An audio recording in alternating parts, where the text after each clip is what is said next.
In the context of Tamil Nadu, for instance, Chennai was not necessarily an automobile hub. Financial incentives are not the drivers for their decisions to sort of, move to a particular geography. What is really important for them is to have policy continuity. How was Tamil Nadu able to attract Apple? So when you come up with a scheme like the PLI scheme, it provides enough fiscal incentives for firms like Foxconn, Wistron, and these suppliers of Apple to kind of come to these geographies of manufacturing. But the moment these decisions have already been kind of decided, then when you think of why Apple would go to Tamil Nadu, that decision is completely and solely contingent on state institutions and how they create industrial policy ecosystems.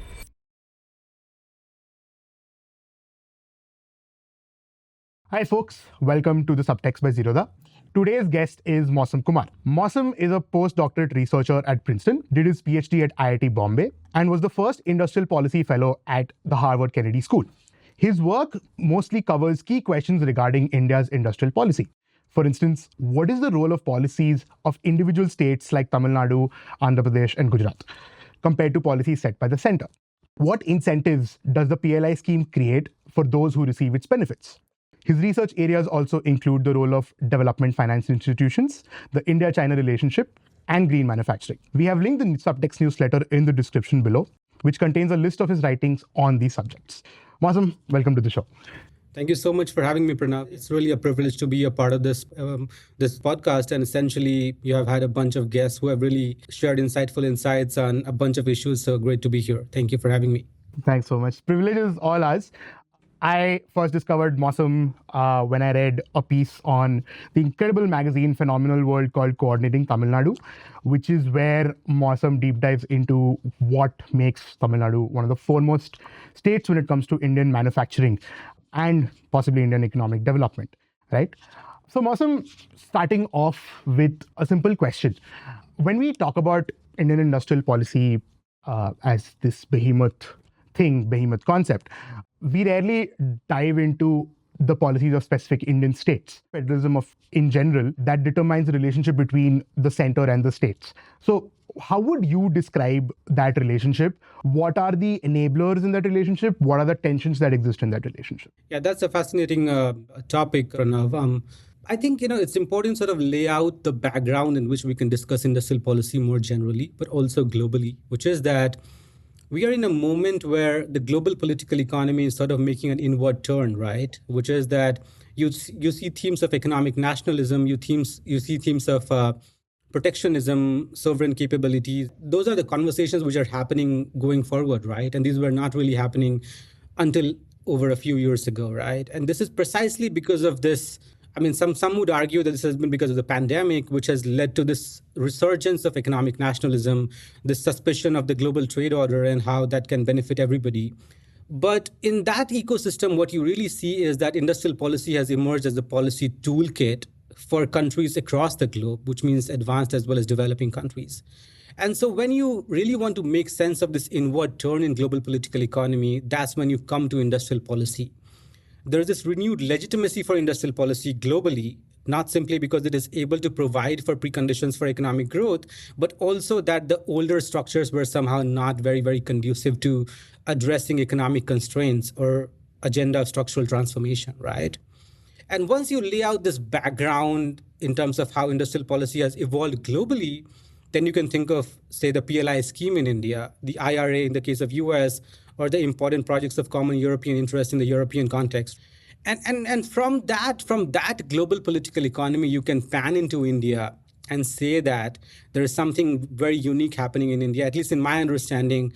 The PLI scheme, for instance, which we hopefully will be able to talk about more as we go forward, is a scheme which is a departure from how industrial policy has historically functioned in India.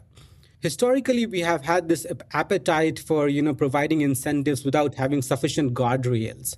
And that means that industries are essentially becoming structures or embedded in a way that incentives flow to particular elites, business elites, but do not lead to productive outcomes going forward, right? And so that is a departure I think we should be very mindful of. Within this context, and to come back to your question, which is about this idea of national and the subnational industrial policy, What is really important to understand is that the national industrial policy architectures are only providing preconditions for this fiscal federalism, as you pointed out. The departure historically from the Indian context of, say, post-independence India compared to what we are now, which is that states are positioning themselves to tap into the potential of industrial policy at the central level. And this is the big argument which I would make, which is that states like Tamil Nadu, Gujarat, Maharashtra are trying to create preconditions, are trying to create institutional architectures, which can then understand how PLI money or the PLI incentives can flow to these states. And so the takeaway from that for me is that how do you create subnational institutions? How do you find a way to create and reduce transaction costs that would allow for investments to flow into particular economies in particular sectors in their states, right? And that is something which is the story of, say, Tamil Nadu, in my understanding. You very kindly pointed out the coordinating Tamil Nadu work, which we did for Phenomenal World. And there we find out very good spillovers, very good evidence of how coordination at the subnational level leads to this enticement of investments, leads to this enticement of, actors who can drive industrial capacity over the long run. And so the big takeaway for us to just kind of lay out at this dichotomy of national and subnational would be that going forward, we will need states to create their own state capacities, to create their own architecture of institutions, which can then tap into how they can do industrial development. And yeah, I think that's a good segue for us to take our conversation forward. I think that's very important context, considering India is we're accelerating our industrial policy in multiple sectors in multiple different ways in the wake of a pandemic, in the wake of a global trade war, right? But before we get to that macro picture, what I wanted to understand was the idea of state capacity and the idea of individual Indian states having institutions, right? How do the institutional features of, say, a Tamil Nadu differ from that of a Gujarat? And with that difference, how do you view, say, the competition between states to attract the same investments? For example, I don't know if you saw last week on Twitter, but there's a Bangalore-based startup called Pixel, which had complained that it could not get land in North Karnataka. And on top of that, a bunch of state agencies just pounced, including Guidance Tamil Nadu, which you've highlighted in your piece, right? Everybody just wanted a piece of what Pixel was offering. Or for that matter, the way Karnataka, Tamil Nadu, and Andhra Pradesh have competed for Foxconn to set up a factory.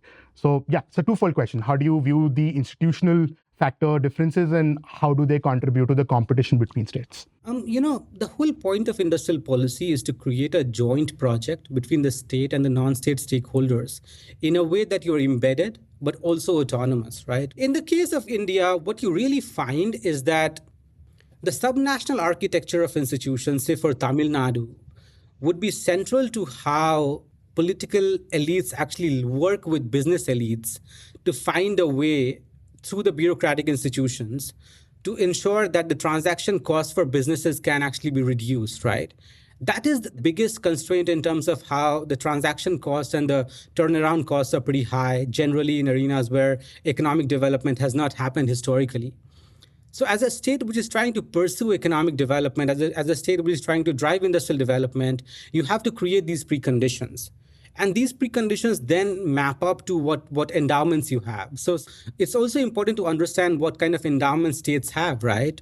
Which is that if you think of a state like Tamil Nadu, a state like Gujarat and Maharashtra, people don't realize that geography is one of the biggest endowment for them, which is that very, very export-oriented. They have the ports necessary to make sure that they can drive into export-oriented development.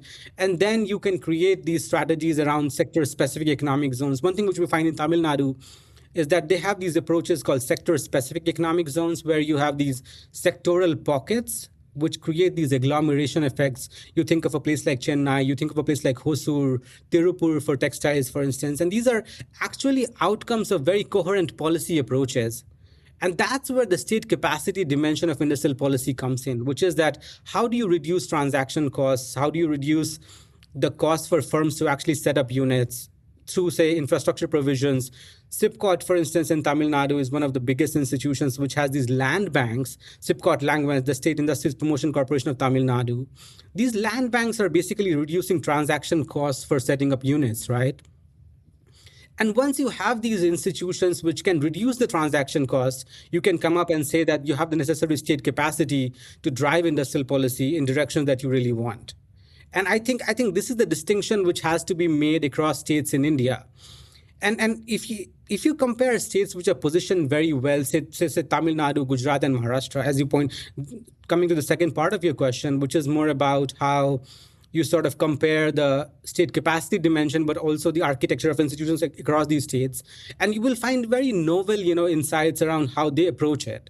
And that's sort of an interplay between the endowments, which is that how can state institutions use these endowments, but also what kind of political elites and business elites are functioning in that arena, right? And so if you think of Maharashtra, for instance, in Maharashtra, you will have these pockets of manufacturing, say in Pune, where you have this very robust automobile manufacturing.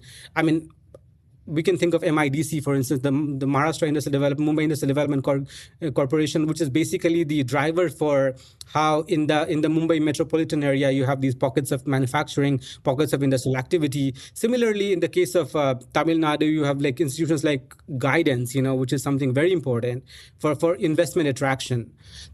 Compare that to Gujarat. In Gujarat, what you really find is that you have these business elites who are very entrepreneurial, right?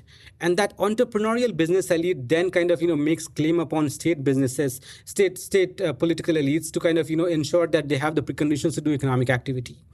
And so you have a very diverse range of interactions between the state and businesses. And then you find these, they are then put together by state capacity, right? You have a pockets of these lessons across these states around, say, institutions, around, say, policy approaches, around sector-specific economic zones, around driving agglomeration effects, around reducing transaction costs. That would lead to other states being able to do industrial policy way better than they're able to do right now.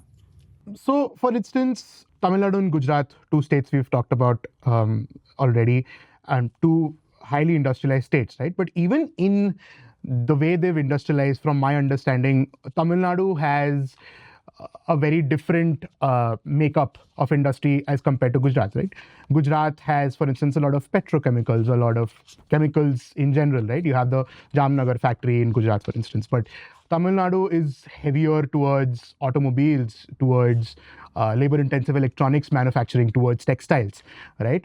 How do you see these outcomes? Do you see them as products of the institutions that each of these states have, or is it something else altogether? Or is it the endowments that you've talked about? Like, for example, everyone who knows Gujarat has a lot of businessmen, for example. The way I would think of this is that for every sector, you would need specific elements which would drive that sector to build comparative advantage. I mean, in economics, we keep talking about comparative advantage. But more than comparative advantage, what is at play here is that you kind of create this mix of stakeholders across, say, firms, across, say, workforce training, across, say, investment attraction, that would allow for building capacity across these sectors, right? And as you point out, say, in Gujarat, you have petrochemicals. There's, of course, a historical tendency as to why these sectors emerge. It's as much about like the policy landscape, the historical policy landscape which shaped these places, geographies of, productive capacity and manufacturing. I mean, in the context of Tamil Nadu, for instance, what I can really point out, if you think of Chennai, Chennai was not necessarily an automobile hub, if you look at the history of Chennai, the whole point of inflection for Chennai's transition into an automobile hub can be traced back to 1995 when Mahindra and Ford sort of set up a joint venture, right, which is heavily coordinated by state elites. And so historically, you did not have these pockets of manufacturing in Tamil Nadu, but then you found the policy will, you found this arrangement where you could really attract investments, you could attract businesses and make sure that they can set up units and be productive, right? And so it's definitely a mix of historical endowments, but it's also about how much state elites sort of pursue particular trajectories. And then, in 1995, if you had put your head out and said that Chennai would be this big, automobile hub, a lot of people would have ridiculed you because they did not have those preconditions, right? And those preconditions emerge from this policy mix, but also the endowment mix that you really have. I think there are two things that I can think of. I think one is economic development depends a lot on the elites, so to speak, which is a saying that I've heard a lot. But secondly, this idea of industrial comparative advantage is because people mentioned countries like South Korea and Japan, which didn't necessarily have those comparative advantages, but almost seemingly created world-beating industries from scratch, which is what I believe you're hitting at. Yeah, I mean, it's always analytically useful to go back to Korea and Japan because I mean it's something which is a template. There's of course a lot of preconditions for one thing which I'd like to point out in the case of the Korean instance, for instance, which is that in late development, one of the biggest constraints in late development is that financing is a huge constraint, right? And financing in the fact that if you are not able to attract financing because capital markets are very nascent and you don't really have avenues to do that, and how do you create, I mean, hopefully we can talk about development finance institutions going forward as well.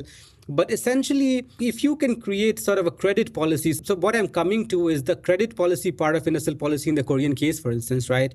It's about the coordinated approach to providing credit to specific sectors, which can then find avenues for exports, which can then get prices right to make sure that you have this, inflow of, not only exchange, but also generally good, high quality technological frontiers being achieved because you are now producing for an export market. And so when you think of these analytical cases of Japan and Korea being able to transition post-war development in Japan and Korea being driven around industrial policy, you really have to think of these specific discrete aspects of credit policy, but also the institutions. In the case of Japan, MITI was a very important institution. We all understand that. In the case of Korea, we had the Economic Planning Board, which was very, very heavily coordinating. There's a fascinating book which is by Vivek Chibber where he kind of talks about the Economic Planning Board's ability to coordinate industrial activity in post-war Korea much better compared to post-independence India, right? One of the things which really comes out from this debate is that you need to create institutions which are not in tension with each other. Chibber actually uses this word called the Planning Commission in India was in tension with other institutions of planning in India. And so they never really had the autonomy to drive this capacity building, to drive this policy, credit policy, for instance, and other technological frontiers that could be reached around that. And I think that's the distinction to be made, which is that you create these institutions, but then you also create specific policies which would allow for capacity building in specific sectors. And that's the lesson definitely from the Korean case. Makes sense. Before we move on to the role of MITI and EPB and other such agencies that you've mentioned, something that you've talked about in some of your past lectures and videos is that India's industrial policy, or industrial policy in many places, is marked by fiscal policies at the central level, but everything else, all the execution at the state level. This is to a degree true of India, to a degree China as well. But does that create some tension where Indian states don't necessarily have a lot of space in their budgets to do certain kinds of industrial policy, right? For example, use subsidies, or even for that matter, tax breaks or land at concessional rates and so on. And does that create a tension between center and state? One thing which would be very, I would like to point out, which is something which we have been finding evidence of through my work as well, but also the allied research that's emerging, which is that the idea of subsidies being central to industrial policy has to be questioned. That's something which I do not really essentially believe in, that, industrial policy is all about giving subsidies to specific firms and then you're essentially picking winners and, letting them, build capacity. That's historically, this is the trope which I feel industrial policy has a baggage of, say, industrial policy about picking winners. A lot of people framed it, for really problematic reasons. And the way I think of industrial policy is not so much about picking winners, but more about creating the preconditions for winners to emerge. And that's a very distinct thing. It's not about saying that I'm picking specific firms, I'm putting those horses in the bolt and making sure that they are the ones which are going to drive capacity building. No, I mean, if you look at the Chinese case, for instance, that's not the experience from China. That's not the lesson from China at all, where there's no picking winners approach. I mean, if anybody comes out and says that China has the picking winners approach, that's deeply problematic, and their understanding of China is very limited. What really happens essentially is that, and also I've been talking to a bunch of firms through my work, and what I really find from these firms is that financial incentives are not the drivers for their decisions to sort of, move to a particular geography. What is really important for them is to have policy continuity, to be able to have a sort of a coordination strategy from the state where their transaction costs can be reduced. And that's something which is a paramount aspect than, say, subsidy-driven industrial policy. Coming back to your question from this vantage, what I really find in states like Tamil Nadu is that they of course provide subsidies, which is like, think of like SIPCOT land banks. They're subsidized land banks, which is making sure that firms can get, units to be set up at very low cost. But what is the driver essentially is that how can firms reduce their transaction costs? And essentially, if you look at industrial policy from that vantage, you will think of this subsidy tension as sort of a not being the driver of how industrial policy functions. You can still practice industrial policy where you have these non-fiscal dimensions of industrial policy, which reduce transaction costs, which create preconditions for policy continuity, and then you can think of how states can approach that. The center-state dynamics in India is very interesting because if you think of PLI, for instance, just to give an example, the PLI is not picking states. The PLI has an architecture where it says that it can provide financial incentives for, say, 4 to 6% of incremental sales, irrespective of where that actually happens in India. And you will see states like Maharashtra, Gujarat, and Tamil Nadu getting a bulk of these incentives simply because they are able to create these preconditions for particular sectors to kind of tap into that. So it's a second order question. The tension is second order. And what I'm trying to point out is that the first order question is how these states create their own preconditions for sectoral competencies to be built. And then when a policy like, industrial policy like the PLI comes in, then these incentives come to particular sectors and particular incumbents who are already placed there. But the driver in this case would be specific state institutions. For a lot of us who tune into discussions of industrial policy, that's a bit of a myth breaker. And so if I'm just to elaborate with an example, if I say that, hey, how was Tamil Nadu able to attract Apple and Foxconn primarily to Sri Perumbudur, you would probably say that the first order question would be what Sri Perumbudur as a cluster offers or what Tamil Nadu's institutions offer, the human capital and so on. And of course, Chennai as a trade hub. And then the PLI would be the second order effect, which is that once you've attracted them, then they are able to get the PLI incentive. Yeah, I mean, just to explain this better, I mean, I think, it's sort of, what I'm trying to come to is that if you think of the Apple ecosystem emerging in Tamil Nadu, the PLI is, of course, a big driver. I mean, the big driver for Apple moving out of China is actually China plus one. If I have to kind of, argue as to why Apple is moving out and developing these new geographies of manufacturing is precisely because it's Apple's own appetite to get out of China. And places like Vietnam and India have benefited from that generally. So when you come up with a scheme like the PLI scheme, it provides enough fiscal incentives for firms like Foxconn, Wistron, and these suppliers of Apple to kind of come to these geographies of manufacturing. But the moment these decisions have already been kind of decided, then when you think of why Apple would go to Tamil Nadu, that decision is completely and solely contingent on state institutions and how they create industrial policy ecosystems. That is the driver of how this attraction actually happens. The pitching of Tamil Nadu, I know for a fact that guidance goes to incredible lengths for investment promotion to sort of, go out of their way and, provide enough information for these firms to make decisions, right? So if you really look at, just to point this out, what I would argue is that it's sort of a mix of all these policy institutions, the China plus one strategy, the PLI scheme, but the actual outcome and the actual fact that the Apple ecosystem moved to Tamil Nadu is contingent on the Apple ecosystem being supported by the state institutions, the bureaucratic institutions, but also the coordinating structures. I mean, if you look at, so this was say a few years ago, and most of the Apple suppliers are still in Tamil Nadu, and something which is shifting around that, which is that Karnataka is emerging as one of the biggest foregoing suppliers for Apple ecosystem. So you see there is sort of a competition between states to attract Apple and big players. And it's only good for how this competitive federalism is sort of evolving in the case of industrial policy. And this is contingent on how other states are learning from Tamil Nadu's approach to attract investments across other sectors in their own states. Nice. That makes a lot of sense as to how the order of industrial policy works in India. Now, I'd love to move on to the agencies that you mentioned, the central nodal agencies that you've covered deeply in your work, right? Be it the DIPC in Tamil Nadu, and the coordinating agencies like SIPCOT, like Guidance. And you say in your work that the parallel to this is an agency like MITI in Japan, right, which is responsible for getting a lot of different kinds of investments, generating domestic investment, creating giants like Toyota, Sony to some extent, and Mitsubishi, and so on and so forth, right? How does this agency work not just with the market, but also with the broader government architecture? Because one thing that caught my eye when I was reading about MITI was that MITI battled a lot with the Ministry of Finance of Japan.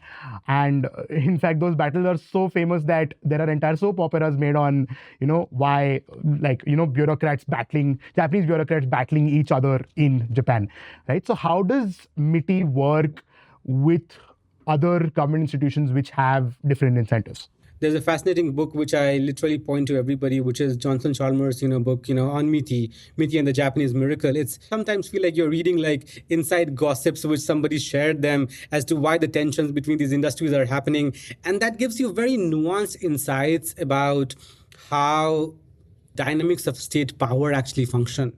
And the whole point of having these institutions historically is that you reduce these tensions between institutions. So the whole point of a coordinating agency, what I'm coming to here, is that if you think of a place like MITI, the idea of a central coordinating agency is that you find a way to incentivize businesses, you find a way to create the preconditions for industrial activity where the transaction cost for firms is reduced, and you have a set of institutions which are sort of able to create that. And MITI, so basically MITI was not simply an institution of planning, it was also an institution with responsible credit policy. The Japan Development Bank, post-war Japan, was essentially the Ministry of Finance in a lot of ways was actually subservient to the decisions from MITI as to how the credit policy functioned. And so the eventual disbursals from the Development Bank of Japan would actually be routed not through the Ministry of Finance, but through MITI. And this is the kind of autonomy I'm trying to point out, that when you try to do industrial policy, you have to create an overarching institution which has this legitimacy to make these decisions, which would eventually drive whatever goals that you have been able to lay out. And from that lesson, what I find and what we have pointed out in our work on DIPC in Tamil Nadu, which is that we really find that sort of a coordinating umbrella within this government body, which is able to coordinate, say, SIPCOT or TIDCO, or there's a bunch of other institutions which are providing infrastructure financing and making sure that workforce training can happen. And so this overarching institution allows for making sure single window clearance within the DIPC, for instance, which is a very huge USP for how they actually incentivize investment promotion, right? So when you think of a central coordinating agency, it always comes down to how many bureaucrats have to get in touch with to set up a unit, right? And firms always care about those kind of aspects. And if you can really coordinate within one umbrella, then that's really conducive for how you practice industrial policy going forward. Because we just mentioned MITI's control over the Japan Development Bank, ability to override any sort of directive that comes from the Ministry of Finance, say, is there never a worry of such a central nodal agency having too much power?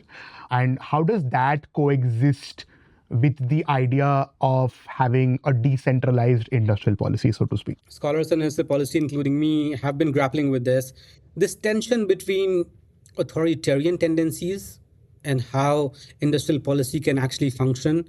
One thing which I would point out is that industrial policy in the post-war period has not been able to reconcile this tension between democratic institutions and authoritarian, ideas of practicing industrial policy. And so what really comes out from the experience of EPB and MITI, for instance, is that these were heavily, you can almost argue to the point that they had so much control that they could do whatever they want. But this kind of runs into a problem in democracies like India, where there is a very federal structure which is kind of, decentralized. And then you have to, not only cater to their interests, but also make sure that you have the ability to reconcile these federal democratic institutions, right?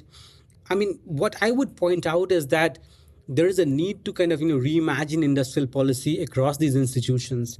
There is a need to reimagine industrial policy in a way where we don't succumb to this tension, which in Chibur's case, for instance, in his book, he points out that this tension was central to India not being able to do successful industrial policies.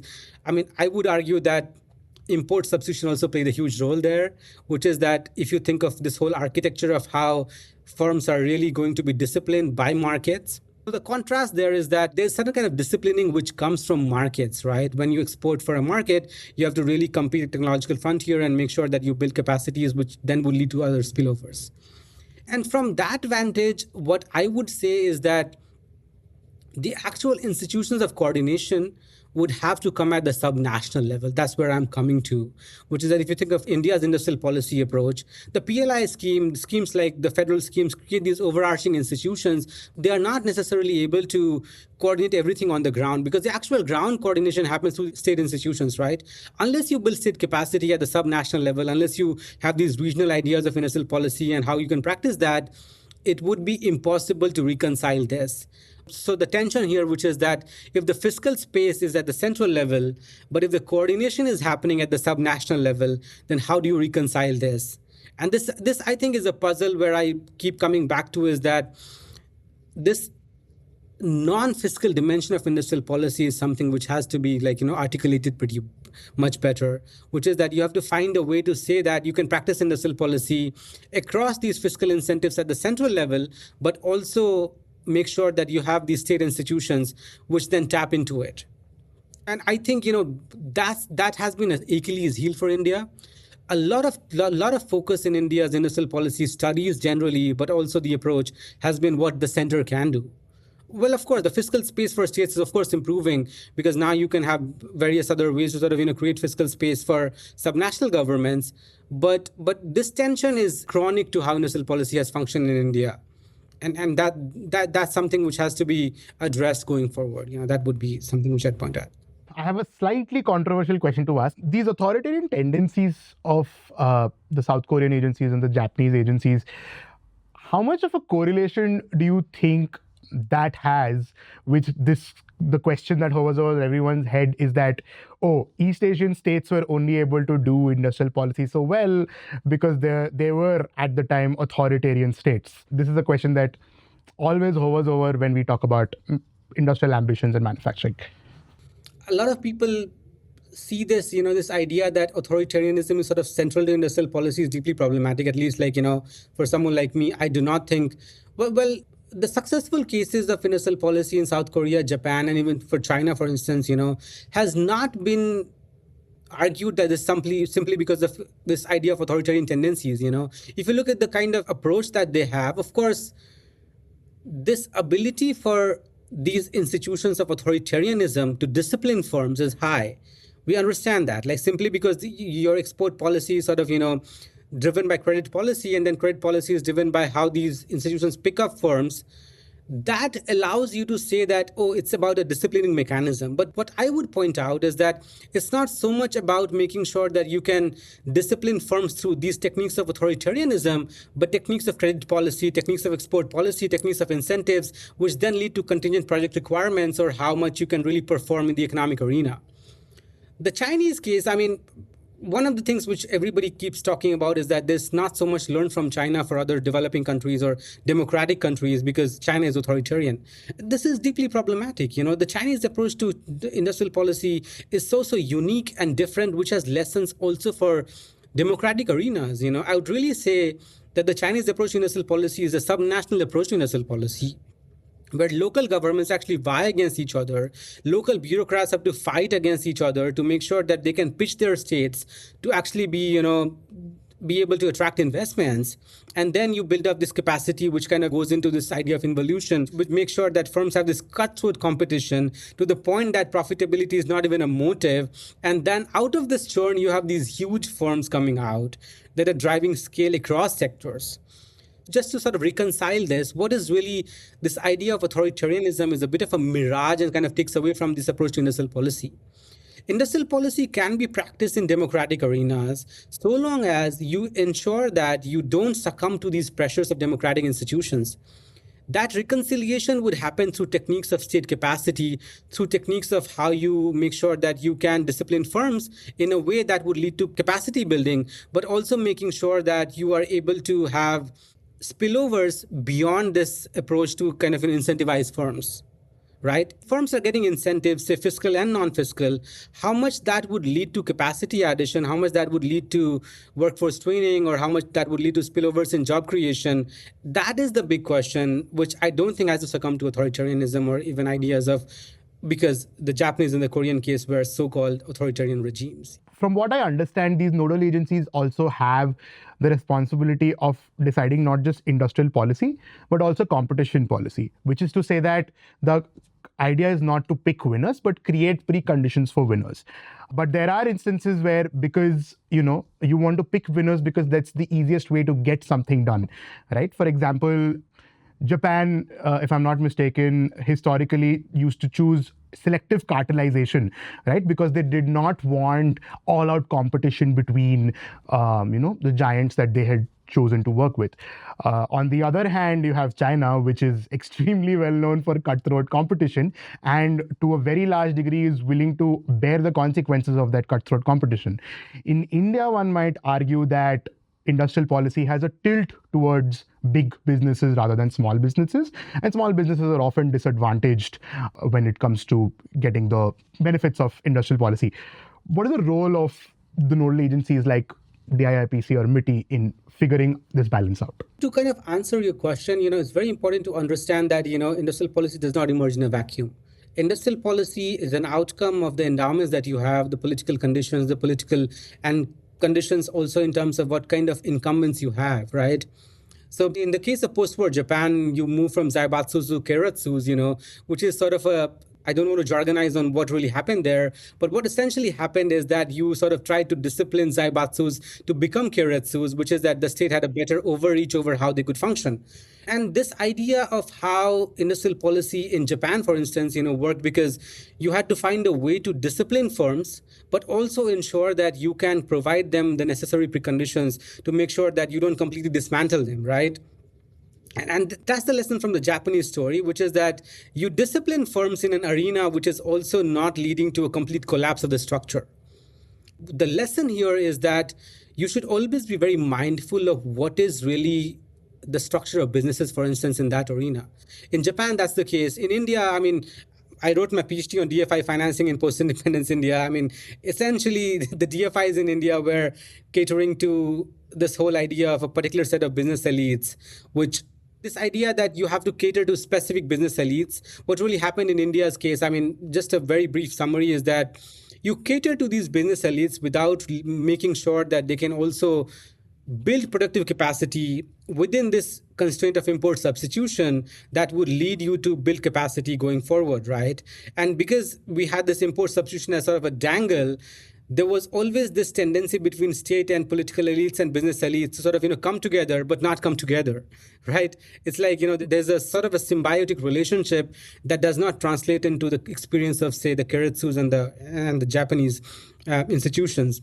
Compare that with China. The Chinese case is more about, historically, if you really trace back this idea of how capacity has been built in China, the first movers were state-oriented enterprises, SOEs, right? State-owned enterprises. And they were the first movers on taking risk because you have this ability to socialize risk on the back of these SOEs. And now, because they were able to take these risks, then slowly this seeped into this private enterprises. And this created this whole huge behemoth of how manufacturing capacity exploded on the back of these private enterprises. But the first risk takers were SOEs, right? We all understand that. And from this churn, what you can see, there is a range of insights which can be drawn as to what works in a particular political economy. In India's case, what I would suggest is that despite the fact that we have deregulation since 1991, we really have not had this deregulation. Indian businesses still really like being nannied by the state. It's a very hard contract, which I think has not been rewritten. And, if you really ask me, there is a need to kind of rewrite this contract. And that would mean finding ways to discipline these by one way would be, for instance, to say that you can bring global firms which can really directly compete with these firms, or either create joint ventures where they can really bring contingent projects in a way that would force these firms to put up requirements that would lead to spillovers for their technological frontiers. That makes sense. And I believe in 1991, there were a few industrialists who really did not want, themselves to be exposed, if I'm not mistaken. From your answer, what I did want to ask you was a bit of a comparative question, which is, on the other hand, you have South Korea, which, as we all know, was very reliant on its chaebols, right? Hyundai, Samsung, LG, all massive companies through which South Korea has historically run industrial policy. But they somehow have avoided the same problem that you've talked about, right? Which is the nannying of big businesses, or rather not having them be globally competitive. Why is that? Is that entirely because the state had enforced certain conditionalities by ensuring that, you have to create goods so that we can export this to the rest of the world, which is something, as you pointed out, was lacking in India? Or is there something else at play? There's a bigger political economy to this, which can be understood from the state business contract, which has emerged in India post-independence. And, I don't want to go too back, but I think it's a fascinating document which people must, refer to, which is the Bombay Plan. The Bombay Plan document is something which I think a lot of people don't pay attention to enough, which is sort of a starting point of the state business contract in post-independence India. And the language that comes out of the Bombay Plan is essentially that the state has to be in the control of India's economic trajectory going forward, industrial trajectory going forward. Essentially, the contract is not so much about building scale, but about finding a way to protect businesses. This is mutual. What I would argue against a lot of other people who have kind of said that this is completely about state control, it's more about just the kind of state business contract which has evolved historically in India, which is at odds with, say, the Korean experience, And so even though you have this idea of state businesses coming together in both cases, the contract is something which is very unique and different. The second aspect of this, and which cannot be separated, is this idea of import substitution versus export-led growth, And the disciplining mechanism from the state business contract may have overlaps, but when you think of these different arenas as to what has been the approach for transitioning towards economic activity, are you reducing for an export market, that creates a whole new disciplining mechanism coming from the markets, right? And that also forces you to discipline yourself in ways which in India did not happen. I mean, that's something which I think a lot of people don't pay attention to, which is that if Indian businesses have historically not been disciplined by global markets, then it would be very, very difficult to discipline them now. And I think there's a continuation. Policies have this path dependency, and I think we're grappling with that. And unless we really understand this tension, how can firms be disciplined by the state through industrial policy, through credit policy, but also through market mechanisms? And if you don't really rely on a captive market, are you really able to produce for a global market? Makes sense. And I think conversely, one would also say that the few success cases in India of export-led growth that do exist, pharma, IT services, are truly world-beating, are truly globally competitive, which makes, in my head, the argument even stronger. DFIs in the context of industrial policy. I had a few questions about how, because for me, banking, there's banking and then there's development finance, and I don't fully understand the difference, right? To start with, because you mentioned India's economy at the time when the state would nanny big businesses, and your work has highlighted the role of development finance institutions like ICICI, IDBI. I think in the modern day, it would be something like NABARD, right? How did development financing institutions intersect with what people call the license Raj of the time? So just to give you a context, the emergence of development finance institutions is sort of central to how post-war development actually functioned. If you look at the trajectory of institutions, DFI institutions globally, Japan Development Bank, Korea Development Bank, BNDES in the case of Brazil, India had its first development finance institution, which is called the the IFCI, which was set up in 1948, Industrial Finance Corporation of India. Then we had ICICI in 1955, and we had IDBI in 1964. And so we have this trajectory of institutions emerging in India precisely because in this moment, what you're really trying to understand is that there is a market failure in industrial financing because there is no capital markets. and even if there are very nascent capital markets. The appetite for risk taking across private businesses and the financing which would come out of that is very limited, right? And so DFIs become these de-risking vehicles where you sort of provide subsidized credit for industrial projects. And the history of DFIs is actually, Alexander Gerschenkron talks about credit banking in France and Germany in the 1870s. And so essentially, there's a huge history to how DFIs emerged as these institutions of post-war financing, because there was a market failure in how credit finance could actually work in that period. In that context, if you look at what really happened in this, so I'm not a huge fan of the term license Raj, because I think there's a pejorative idea of license Raj being attached the moment you talk about licensing. As a matter of fact, licensing was a staple policy tool during that period. People don't realize Korea, Japan, they also practiced licensing maybe for exports, but this idea of licensing is not something which was radically about India doing it, and there's, of course, this is not to suggest that I'm somebody who says that we should have licensing. I'm somebody, as a matter of fact, I really think that there should be very little intervention in the economy. I must put that out. We should intervene in the economy when necessary, but licensing it's like the product of the time that we live in, right? It's like saying that having a mobile phone in the 80s would be radical, right? Because there was no idea of having a mobile phone then. And so licensing was something which was very, very staple policy making approach at that point in time. And from there, we come up with this licensing regime. The licensing regime was essentially about which sectors businesses could participate in.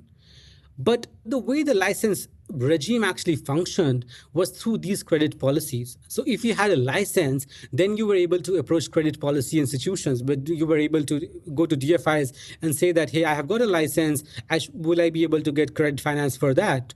Essentially, this is the way the license regime and the DFI finance ecosystem come together to work, which is that it's about creating barriers to entry.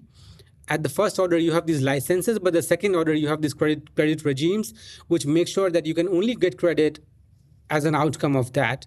This is something which is historically pointed out as the problem for India's license Raj, right? The proponents would argue that because credit policy was so constrained in India, you were not really able to allow for credit building to build productive capacity. And yeah, that's a criticism which is definitely true. But within that reality, if you come to how DFI finance was used by these businesses, the story is not very, very good. There's tremendous amount of, evidence where credit policy was actually used by these firms to get DFI financing, but that did not lead to enough project contingent requirements or improvements. And so we have this history of DFIs not doing well. Think of the Hazari Committee of 1967 or the Dutt Committee of 69, where they point this out very, very equivocally, which is that they give empirical evidence of these DFI financing institutions being able to extend credit, but that not being able to be used by these firms to build productive capacity. And the actual outcome of that is that what you find is that till about 1970s, you had these DFIs which were doing project finance broadly. And then after that, because of the failure of this whole regime, you have these DFIs like NABARD, SIDBI, National Housing Bank, which become very sectoral, which is that they start focusing on sectoral projects because they understand the risk on this industrial finance, project finance risk is too high in that period. And then we are grappling with this period of where we have these very sectoral approaches to industrial policy, which continues to this day, as a matter of fact. So this transition from project finance to sectoral finance by itself is a commentary on this failure of this DFI licensing regime, which I think is important to point out. Makes sense. How is having development finance institutions like ICICI, back then ICICI, IFCI and IDBI are different from having a banking infrastructure that's primarily state-owned, right? And this was true for India at some point. This is still true for China, true for Japan, true for South Korea, where obviously the government almost entirely took over the banking infrastructure of South Korea. Does that distinction really matter? It's very important to understand what DFIs are, they are generally, there's at least, I mean, we do have private development finance institutions which would really not have state stakeholdership. But generally, at least historically, even if you think of ICICI of now, which is now a commercial bank, it was set up in collaboration with the World Bank, and so it was a part of this collaboration between World Bank and a lot of developing countries, which were trying to bring these financing institutions to kind of, do infrastructure financing, but also general industrial development. And so this idea of state-owned DFIs, I would still say that this idea is not something which has completely gone out of picture. We still have these banking financing institutions which can be, say, so the tension here now, at least in the period after post-independence, was that about like they are catering to all kinds of project finance. But essentially in the period after the deregulation of 1991, what you really have is that priority sector lending became a huge part of the portfolio of these commercial banks, right? The state-owned banks. So in a lot of ways, this mandate sort of shifted to commercial banks through this idea of, priority sector lending. But we still have very specialized institutions. Think of like the NABFID, which I have worked on a bit, National Bank for Financing Infrastructure and Development recently, which was set up. They're still doing infrastructure financing to a large level, which is very sectoral. And so this distinction between state-owned DFIs compared to DFIs which have very little stake from the state is not hugely important. What is really important is what is the mandate for these DFIs in order to provide for a market failure in particular sectors. I mean, we were talking about market failure in post-independence India and, say, industrial development, but now we're talking about market failure in, say, green manufacturing. And so we have this evolution of market failures, which can then get, the credit policy for that gets shaped up through these DFIs, which then become the sectoral policies to kind of, address that. So we have to be very mindful that this distinction is not very important. What is more important is the kind of market failure they're trying to address. There's a paper by this economist named Matthias Larson, where he spoke about how India's solar story is a success case in doing industrial policy within financial constraints. And one of the big factors that he highlighted in that story was that of development financial institutions, right? In particular, how they financed our solar industrial policy. But do you think these DFIs like IREDA, which give concessional state credit, are they similar? Like, are they distinct from the ones in the past, or are they very similar to them? And so to sort of point out what he really points out is that, so IREDA would be an NBFC, if you really go deeper into how the actual financing architecture really works around IREDA. They have been spending well over $4 billion in credit disbursements in order to make sure that you can have this solar capacity building. This whole idea of how credit policy is actually working in this space of manufacturing of photovoltaic cells, for instance. This is also supported largely by the PLI scheme, but also think of like Power Finance Corporation or REC, Rural Electrification Corporation. These are very important financing institutions which have sort of come up and put up money to sort of reduce the cost structure of producing solar panels, right? And that is a huge incentive in terms of how this whole new range of institutions, which are financing institutions, and they somehow blur this definition between DFIs and NBFCs in my understanding, which is that they do have a sectoral focus, but they also have a very, very, very important, regulatory oversight, which ensures that you do not really make the mistakes which happened in the past for the DFIs. And I really want to point that distinction out, which is that the lesson from the DFI regimes of the past is that you don't make those mistakes again. And in the context of the way the solar PV capacity has exploded in India, a lot of that is definitely attributable to how these new DFI financing institutions, but also NBFC financing institutions, are able to address this credit risk, are able to address this market failure in how credit can be allocated towards these sectors. And so what really comes out from Matthias's work is that you can still practice industrial policy, you can still practice green industrial policy within the constraints that you face. But if you can find these new institutions which are targeted towards specific sectors, which have a very important mandate, which is already provided in the way they function and they extend their disbursals, then you can address these constraints and still do industrial policy in a way that would lead to green transition and goals which are allied with that. In the same paper, and this is something that we've been harking back on for a while, Larson also flags that again, in similar to other industries in the past, the solar transition in India seems to be dependent primarily, again, on big businesses rather than a competitive policy. So do you think that that's a mistake that we might possibly be repeating in some sense? The solar PV manufacturing capacity in India has expanded exponentially, at least over the last 5-7 years. And there are very important green industrial policy drivers of that. I mean, last time, if I recall correctly, we have this capacity for about 256 gigawatts of renewables right now, which is mostly driven through solar panels, solar manufacturing.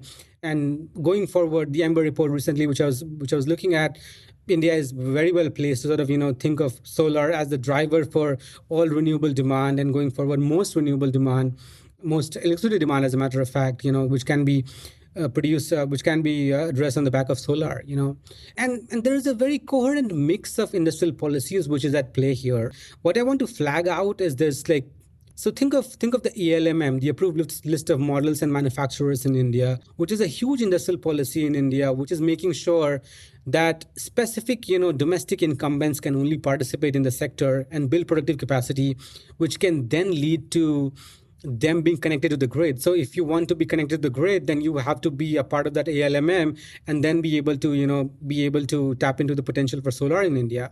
There is definitely a sense of this specific businesses being supported through these industrial policies, but this also creates the kind of preconditions for businesses to sort of say that because they're going to have this captive demand, they can participate in this and create global champions. And so think of, firms like Renew Power or Adani, and these are the ones which are driving most of the scale in this sector. The ALMM then really comes up with the interplay of the PLI scheme for PV manufacturing, where there's a large amount of financial incentive for producing photovoltaic cells in India. And then when you think of this demand side, you also see there's a supply side incentives for firms to participate in this.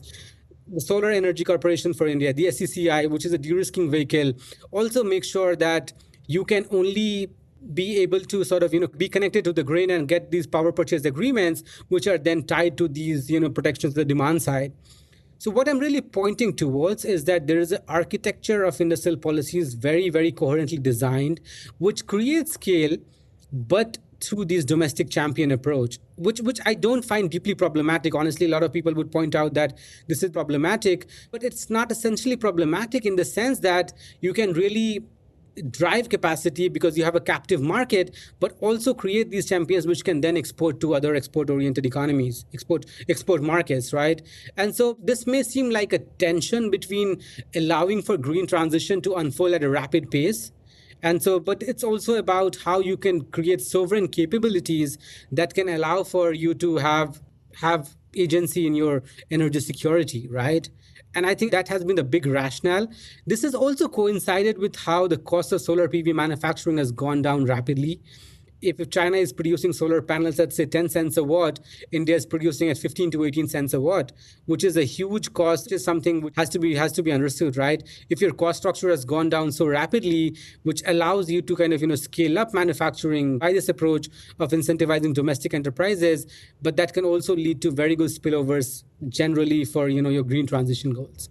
This would have been a perfect segue to ask you about the next dragon in the room. But before I do that, one question that I had for you, because you mentioned the solar PLIs, I'm curious to know how you view when we zoom out and look at the Indian PLI scheme, right, and how it has evolved since when it was launched in 2020. How do you look at the conditionalities that enforce the PLI scheme? Like, for example, in the auto sector, not a solar example, but in the auto sector, you had Tesla, which entered India last year, but very famously, Tesla refused to install a factory here because seemingly we had a very strict EV policy that required a minimum investment requirement and very strong domestic value addition requirements, right? But at the same time, a global competitor, VinFast, did invest in Tamil Nadu, in the state of, that's the object of your analysis. How do you explain this difference, and how do you view these conditionalities? Yeah, that's a very interesting question. And some of my work, my co-authors and I have been building some work on conditionalities of the PLI scheme. It's very important to understand what conditionalities are.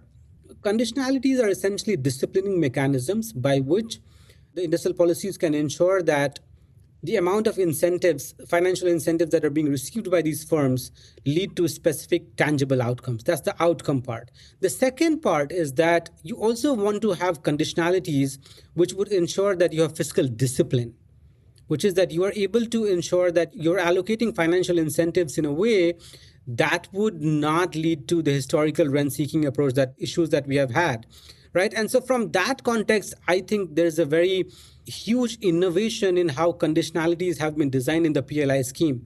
So the conditionalities in the PLI scheme, just to give you a very brief overview of that, these conditionalities are essentially ex-ante conditionalities, which is that to get incentives for every cycle, you have to kind of match up to specific conditions around incremental sales and incremental investments to be a part of that.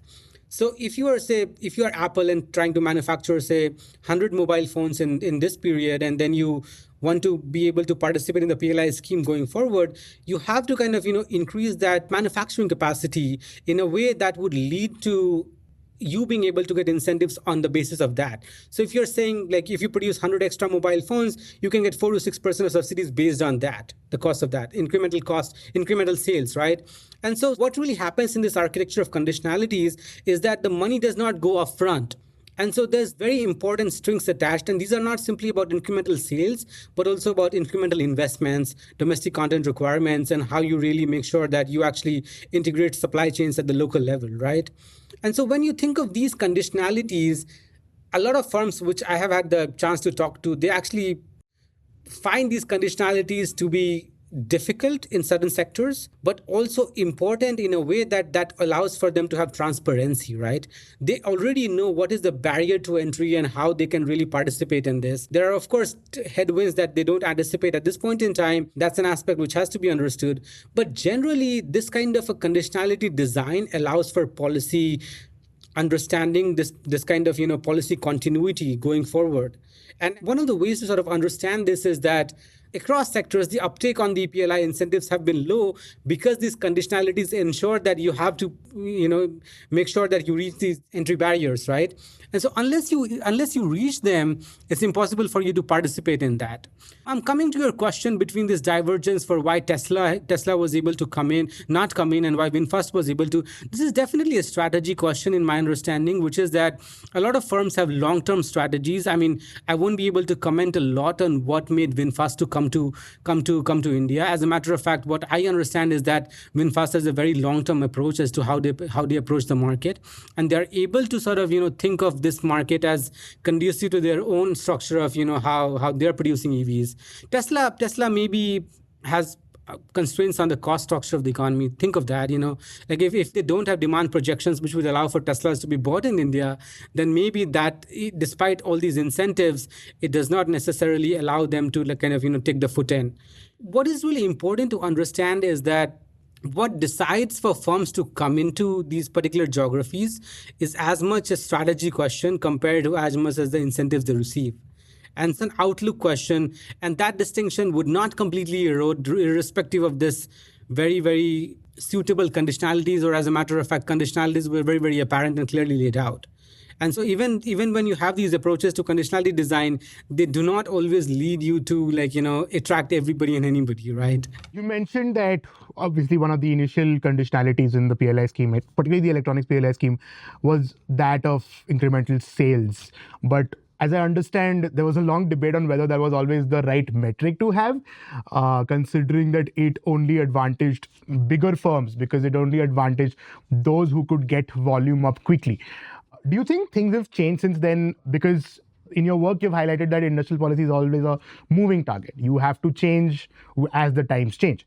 Do you think that has happened fast enough with how the scheme is designed around certain metrics? What I would argue is that the way these incentives are sort of contingent on, I think there has to be more metrics on what this contingency comes out of. So if you think of incremental sales as the driver for getting these incentives, then there are negative spillovers, which you just pointed out. But think of how do you find a way to sort of ensure that this also leads to kind of conditional? I mean, one thing which I would argue is that the PLI scheme should have conditionalities such as R&D investments.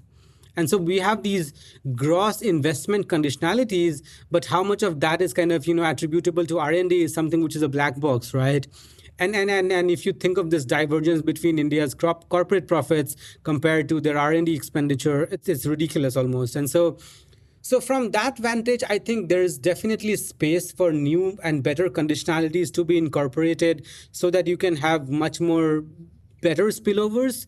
But you also have to understand that this structure of sectoral incumbents also decides who can play up in particular sectors. So if you think of Foxconn and Wistron coming up in the Apple ecosystem, it's simply because that's a sector which is not amenable for smaller enterprises or smaller incumbents. They simply cannot participate in that. And if you're trying to build scale at a rapid pace, what could really happen is that if you do not make sure that you have incremental sales, then you don't have these the ability for the firms to integrate themselves across these supply chains would be very limited. And that's where I think the PLI can make some incentives, which is that you find ways to have a PLI for supplier firms, like smaller firms across these sectors. I mean, there's a lot of debate about having a PLI about MSMEs, how you can make sure that you ensure that these suppliers can then be kind of, targeted towards these large, bigger players. And then you have these spillovers across the MSME sector. And so this is indeed very tricky. As to my sense would be that we still are grappling with supplier networks which are not necessarily domesticated. We're still having a lot of supplier network which is still coming from China and Vietnam. It's probably not really a huge coincidence that this budget did see a scheme for MSMEs. It also did see a scheme for electronic components rather than assembly, right? Which is to localize the high value components that go into all of our mobile phones. And considering that a lot of electronic suppliers tend to be smaller players compared to Foxconn, Wistron, like I don't think that's necessarily a coincidence. Sort of, flesh it out a bit. I mean, you must have followed Kyle Chan, and Kyle has been writing about this idea of how firms which were like really small suppliers to Chinese Foxconn and the whole Chinese Apple ecosystem, they have now emerged on themselves as these huge suppliers, not only suppliers but actually the global champions in, say, the whole component industry for Apple ecosystem works out, right? And so there's definitely evidence of that spillover happening. That does happen over a long period of time, and it definitely is not something which we can say that be an immediate effect of localizing supply chains or just making sure that Apple suppliers can manufacture in India. But I think there is definitely lessons from this Apple ecosystem emerging in China and how that can be replicated across smaller firms, and then they can become global champions across specific components of the Apple ecosystem. Yeah, makes sense. And with that, because you mentioned China so much in the electronics PLI conversation, and obviously there have been quite a few joint ventures where you have makers of lenses, makers of displays that are working with a Dixon or a Keynes, right, in some sort of joint venture to localize those components and make them here in-house. But one of the fears of any country that is getting foreign direct investment is this idea of enclaving, right? Which is that this investment doesn't create enough backward linkages, does not create enough space for us to localize and create our own in-house components and own in-house capacity, and in turn not create enough domestic entrepreneurs who do the same thing, right? China was able to do this to a very large degree, where they got their foreign investments to also create domestic entrepreneurs who localize those supply chains. Do you think that with the India-China relationship, this fear of enclaving is amplified given the geopolitical tensions between both these countries? Yeah, I mean, it's super interesting because, one thing which we probably have to understand first is the whole idea of external financing, which is FDI is a part of that, but the evidence on, if you think of other forms of external financing, say external borrowings or multilateral financing, which comes from development banks, say World Bank or like other institutions, the evidence, at least empirically, is that FDI is more conducive to the needs of developing countries in a way that they want to drive industrial development, which is precisely because of this reason, which is that the risk for FDI is always on the books of the firms which are bringing these FDIs, right? If you think of a firm which, say if a Chinese firm goes to, say, Morocco, a Chinese firm goes to, say, DRC and, brings these FDI, then the risk is essentially broadly on the books of these DFIs. And so even though your concerns around enclaving are very right, the historical pathway for this transition has always been through FDIs, which is that FDIs are much less risk prone compared to other forms of financing. At least the empirical evidence, which there's a ton of work on that. Kevin Gallagher's work on this would point that out. And so even though we have these enclaving problems, what really happens is that it sort of creates a sort of a project for foreign enterprises sort of understand their potential to come into new markets, right? And if you really tie that up and just sort of come to your question from there, geopolitics has been playing a huge role over the last few years, at least, especially in the context of, say, the US-China rivalry, right? The global South ideas and how we can really position ourselves. And the Chinese state, I mean, one thing which I've written about this, I don't know if you have been able to read my Hindustan Times article on this about how India and China can sort of afford a joint project. I really think there's potential to do that. But there's big, deeper geopolitical questions which kind of, create this suspicion, this environment of suspicion, which would not allow for this synergy to be built. I'd be very, very happy if there's increasingly large amount of joint ventures between Chinese firms, which are technological outliers, with Indian firms, especially in renewables and, say, batteries or wind. But the scope for that is sort of curtailed by this question of geopolitics. And the Chinese state also has a responsibility to sort of understand this. They should try, and I have also written about this, where think of the BRI, for instance. The BRI in the case of China has been a big geopolitical risk across other countries which are not really conducive to how the BRI functions, right? And so I think it's, unless you address these bigger geopolitical questions, you cannot really have the preconditions for FDI attraction or even joint ventures between Chinese firms, Indian firms, and even in other geographies. So we have to be very mindful of how we can address that. And the onus on that is on both parties and largely the countries that are going to participate in this. Coming to onuses, how much do you think China's, and this is something that I believe Arvind Subramanian recently wrote about, which is the China squeeze, right? Which is that China continues to occupy low value manufacturing, doing basic toys or basic textiles, even though those are industries that it can definitely willfully move out of right now. Or for that matter, because we spoke to Brad Setzer recently, the idea of China flooding the world with goods, right? And that harming, well, not just US and Europe, but also Southeast Asian economies, the Indian economy, right? How much of that squeeze do you think harms India's attempts to catch up? Yeah, I mean, there's a recent paper by Subramaniam and his co-author where he really points this out very, very empirically. He points this out, which is that even in sectors where there is very labor-intensive sectors and there's low productivity sectors, they're eating everybody's lunch. Honestly, that's what the thesis is. I think it's very, very important to understand that, like, historically, we have had debates about this China shock, and this China shock has functioned very differently across, say, in the American context, a lot of manufacturing jobs which went out because of this China shock in the American context, like geographies of manufacturing, which used to be historically very vibrant in the US, are not functioning anymore, largely in part of the China shock. This new kind of spin on this China shock, which kind of impacts developing countries and countries which have the potential to do this low value manufacturing, but also create jobs which can then drive the agenda for structural transformation, is very real. Especially if you think of countries like India, Vietnam, and Cambodia, for instance, these countries have been trying to do this catch-up approach in manufacturing, and there have definitely been pockets of manufacturing which have emerged across these arenas that are doing reasonably well. If you think of Tirupur, for instance, that's a textile hub, and you have, like, I was recently looking up some data, and it was fascinating that I read that the data point showed that there's about every 2 manufacturing job is like basically a tailoring job, like in India. And that's fascinating. When I was looking at the data, I was like, this cannot be real. But it is. And so essentially the manufacturing jobs are getting so condensed in specific sectors, which still get overcrowded by how China approaches them. And so what really happens out of that is that there's even more policy squeeze on that, and even more inability to sort of build scale in those sectors which have somehow built comparative advantage, sectoral advantage. Having said that, I would probably argue is that there is still enough incentives for states to kind of pursue industrial policies and incentives to sort of make sure that you double down on them.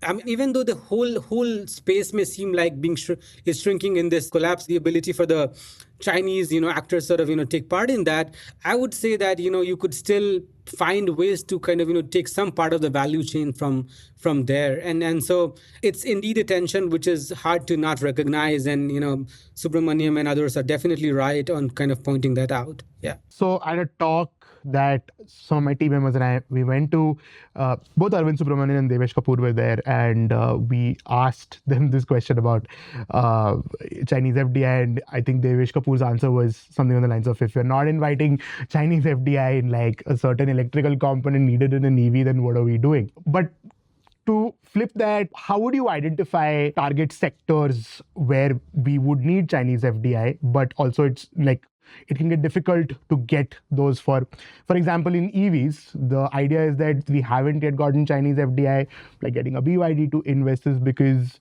EVs can somehow be like, there's a lot of data that goes through a modern EV, right? And that data is definitely can be exposed out there, especially considering how modern EVs are increasingly interconnected, right? Or connected to the internet. How would you identify the target sectors where we can definitely get Chinese FDI, especially considering how we have gone back and forth on Press Note 3? Oh yeah, that's a the Press Note 3 is a whole kettle of fish, we have been trying to sort of, yeah, I mean, internally, I think there is a lot of conversation at the level of the government to sort of, kind of get rid of that, which is that if every FDI from China goes through a scrutiny at the very governmental level, then it sort of, disincentivizes a lot of firms to come in at the first order. In terms of sectors, I mean, I'm somebody who really thinks there's a huge potential in green manufacturing, in green sectors. I mean, one sector I would really pick out is batteries. Batteries is a sector which I think India really needs to sort of understand and create synergies with firms like CATL, which are based out of China. And it's also important for India's own localization requirements for supply chains in EV manufacturing, both two-wheelers and the four-wheelers. I mean, so one sector which I would really double down on is batteries.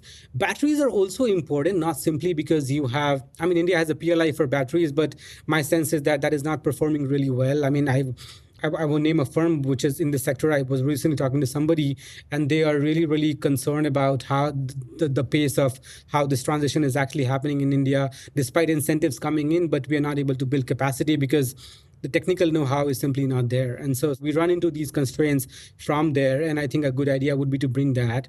The battery ecosystem is also important, not only from the vantage of EVs, but also if you want to rapidly scale up solar.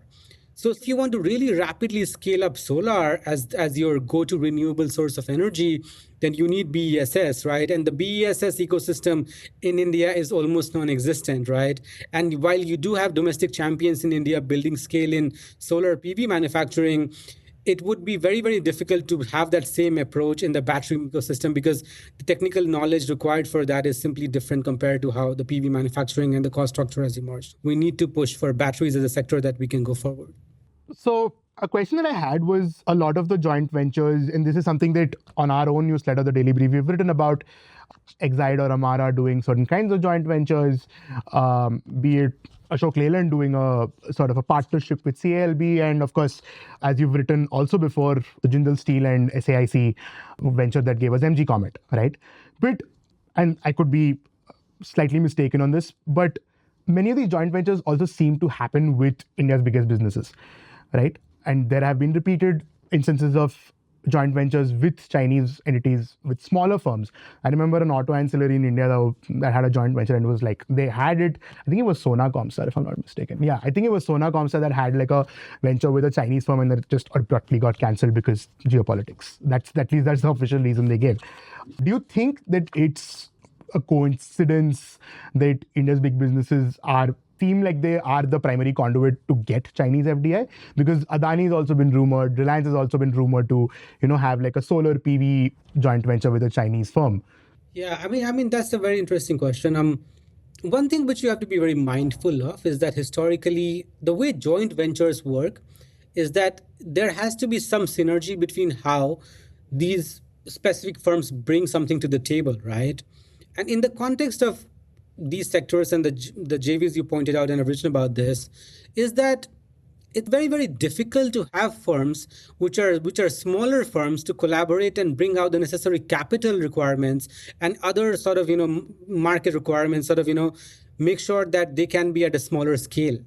The risk associated with joint ventures is somehow better compensated for when these large firms are coming together because they've already built scale across sectors, right? And that's sort of a structural constraint which we have to be mindful about and has to be navigated. And so even though we would like a lot of diversity in terms of how these joint ventures actually function, they are by design not going to achieve that. Going back to this example of automobile JVs in India, Ford and Mahindra, for instance, essentially you have these global champions which see potential in a particular domestic incumbent, and then they find a way to build scale around that. And this approach is not something which we can let go of, like in the sense that if you really want to have technological spillovers, knowledge spillovers, then you really have to collaborate with these large firms, which can then build scale, but also the kind of knowledge building which has happened. So think of historically the automobile sector in India. India has a very, very robust functioning automobile sector precisely on the back of these joint ventures. Think of Honda, Suzuki, think of Ford, Mahindra, think of Toyota, Kirloskar, And so essentially what really happens here is that this is a structural dynamic of JVs itself. The MG brand, which is coming out of JSW and SAIC, is able to function simply because JSW provides something which kind of synergizes with what SAIC can bring out, right? This is something which is a structural constraint we have to be very mindful of. And even though we would like more diversity, it's very, very difficult to sort of, say that we should. It's difficult to find examples which would actually be functional. As you pointed out, the smaller cases don't necessarily work out because of a bunch of other reasons. And so I think the headwinds which actually come out in this sector through these JVs are better compensated by these arrangements. And that's something which I think will stay. That's a super helpful answer. You mentioned that there are, like, you've written an article on how it's Chinese FDI and not the Belt and Road Initiative, which is driving the global green transition. And the hint that I got from that article, and please correct me if I'm wrong, is that there is a difference between Chinese private capital and the Chinese state, right? And how much of that distinction really matters for India when we are dealing with Chinese investments? Do we at all see a distinction now? And if not, should we? One thing which I've been really trying to point out, a lot of people simply don't see this separation. And I think its separation is important to analytically understand what does Chinese FDI mean. And so the BRI is inherently a geopolitical project. People have to understand that. And so the mandate for the BRI does not come from the market so much, but from the geopolitical aspiration of the Chinese state, right? And this is something which is the driving force behind BRI, which antagonizes a lot of actors which would not necessarily be antagonized if sort of, a Chinese FDI came in. And what I'm trying to point out through that article is that we should be mindful of this distinction and find a way to create a joint project where you really learn from the Chinese expertise across these sectors, green sector especially, which would drive global green transition, but also delink it from geopolitics. The China-Pakistan economic corridor, for instance, is a huge red flag in the way India's relations with China have evolved over time, right? And if we don't address that, then we do not create the bedrock, the preconditions across which we can really even have a conversation for joint ventures or FDI coming in from China, right? I think it's important to understand this distinction. The Chinese FDI sort of, is distinct. I mean, so the way I think of this whole expansion of Chinese FDI is that there's distinction between how this approach has historically unfolded across the BRI compared to what could really the potential be of FDI coming from China through these firms.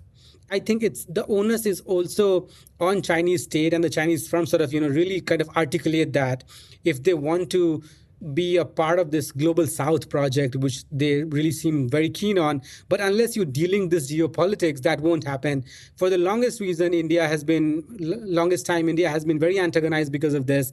And I think this is a big bottleneck in how these FDI and joint ventures can function between China and India. I think to anybody who's looking at the world, it's fairly obvious that you really can't do without Chinese FDI.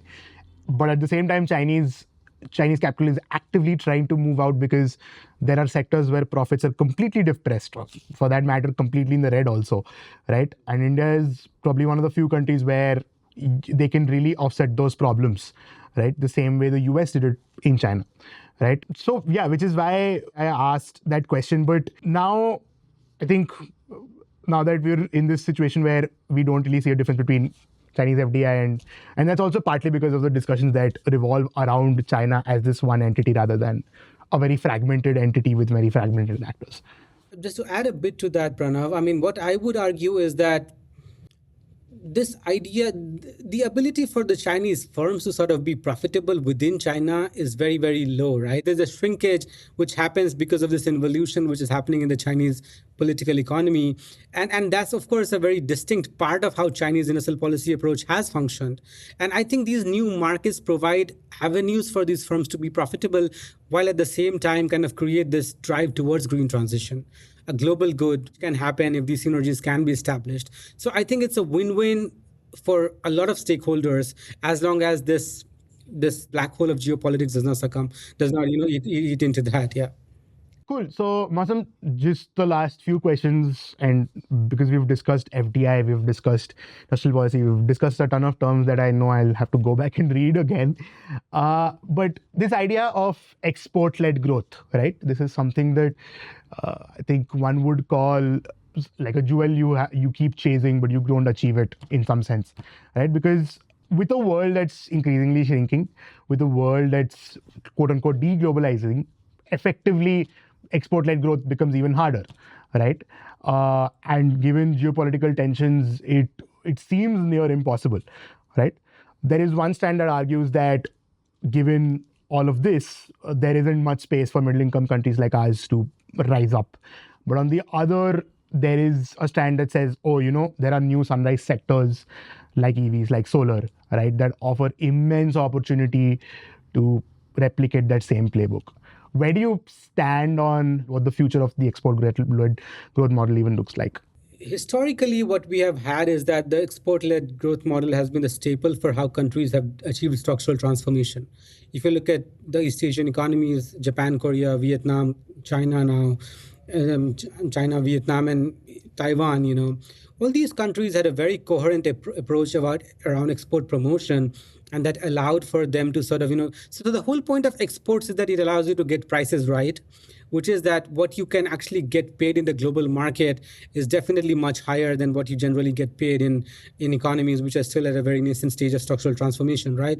And so this drive towards export, this export as the panacea for structural transformation idea was sort of rooted into this, right? What has happened like over the last few years is that this has come under strain, which is that the policy space for exports has sort of shrunk. And my sense on that, my argument on that is that it's impossible to not think of exports as an avenue, because it really gives you something which cannot happen if you really think of a captive domestic market or ensure that you only produce for a domestic market. What really happens from exports is that you have to rapidly scale up technological frontiers. You have to rapidly scale up to achieve productivity gains in a way that would lead you to get prices right. And even though these sectors may be shrinking, even though China may be eating everybody's lunch, what would really be necessary is that you would need to find ways to sort of make sure that you kind of find pockets of export orientation for yourself, in the sense that if you think that there's not sufficiently enough sectors for you to target for exports, then you find whatever is there, how can you approach that? And that would emerge, say, in India's case, for instance, I would say electronics are a huge potential for exports. It's because of a lot of tailwinds which have come out as a result of that, as a result of China Plus One, but also generally India's own policy ecosystem. So the fact that you can still find these pockets of exports is incentive enough to sort of drive that. Having said that, how do you sort of, do this? What would really be required going forward is that you find a way to create better spillovers around technological frontiers for your own incumbents, the firm incumbents, right? And in the sense that if you can rapidly scale up your technological frontier, especially in green, what I'm pointing out is about green sectors, because their manufacturing, their consumption is still going to keep growing up, right? There's specific sectors which will have have demand globally, which would still be sectors you can target, right?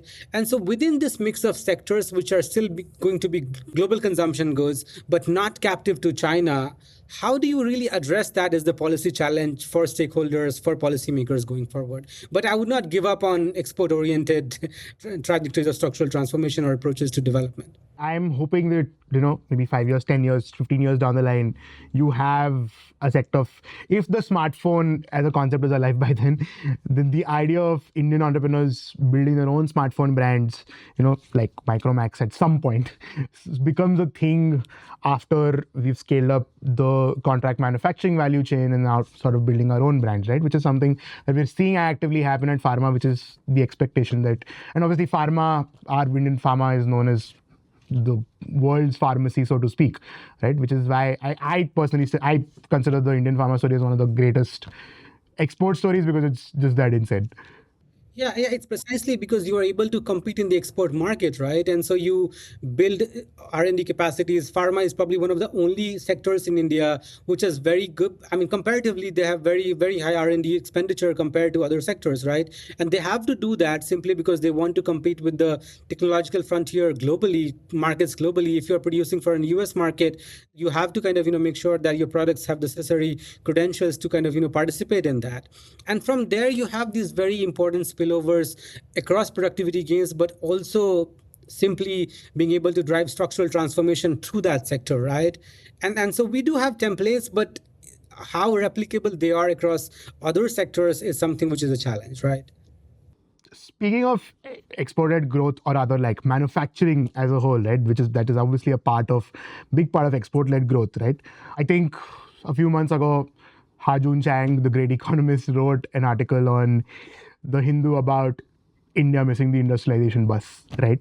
A few months after that, you have the great economist Dani Rodrik, who you worked with and who the markets team admires a lot, who I've read in my undergrad, say that he doesn't see a lot of potential in export-led manufacturing growth, right? And he advocates for a services-led growth, a labor-intensive services-led growth. But again, to my mind, there are very, very, very few examples of that. In Indian IT, obviously, is one of them. And with AI seemingly coming for all our jobs, nobody knows whether that's going to be the future that we're looking for, right? How do you view this divergence, right, between two economists who have advocated for industrial policy very, very strongly? One continues to do so, but one has changed his stance on the role of manufacturing in the world as the creator of all wealth.